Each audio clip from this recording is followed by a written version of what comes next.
Hello everyone and welcome to another recipe. On today's video, we're making an Italian recipe. We're making pasta carbonara. What I like about this recipe is that it's very creamy and egg flavored. So if you like eggs, this will definitely be one of your favorite recipes.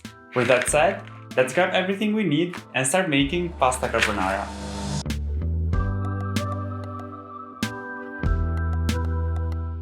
Bucatini pasta.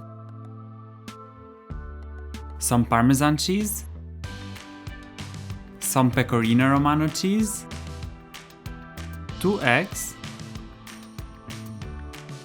4 ounces of pancetta, and some black pepper. Put some water to boil for the pasta and let's start grating the cheeses. We should have about 50 to 100 grams per person, depending on how much you like cheese. Please do not use pre-shredded cheese, because that type of cheese has lost all the moisture. Once we have shredded the cheese, in a glass bowl combine 1 egg yolk with 1 whole egg. Mix them together with the cheese until we get a very thick paste. Now here is what decides the flavor. If you like egg more than cheese, do not add a lot of cheese, and if you like cheese more than egg, make sure to add as much cheese as you like. As soon as our mixture is ready, let's put it aside and start boiling the pasta. In the meanwhile, don't forget to check my Instagram page, Giulio Cooks, where I post other recipes and restaurant reviews. In the boiling water that we put earlier, let's add some salt and olive oil and then add the bucatinis. I'm using bucatini pasta because this type of pasta is much more likely to absorb the sauce than spaghetti or linguine. While the pasta is boiling, let's prepare the pancetta. In a cold pan, add the diced pancetta and put the heat on low.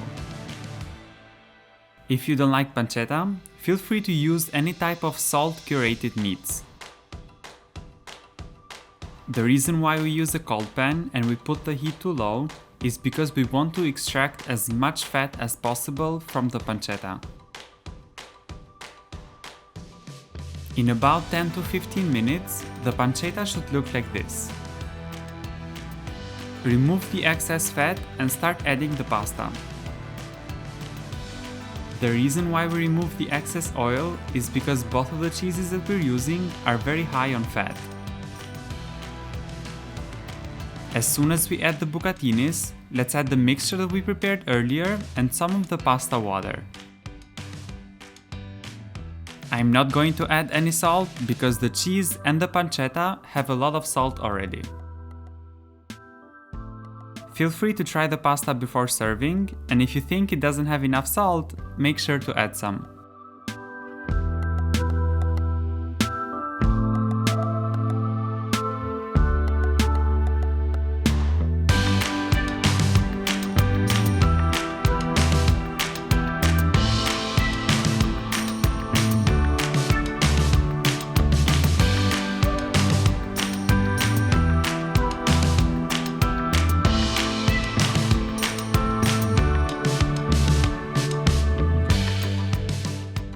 And that's how you make pasta carbonara. I hope you guys liked this recipe, and if you did, don't forget to subscribe below, and I'll see you on the next video.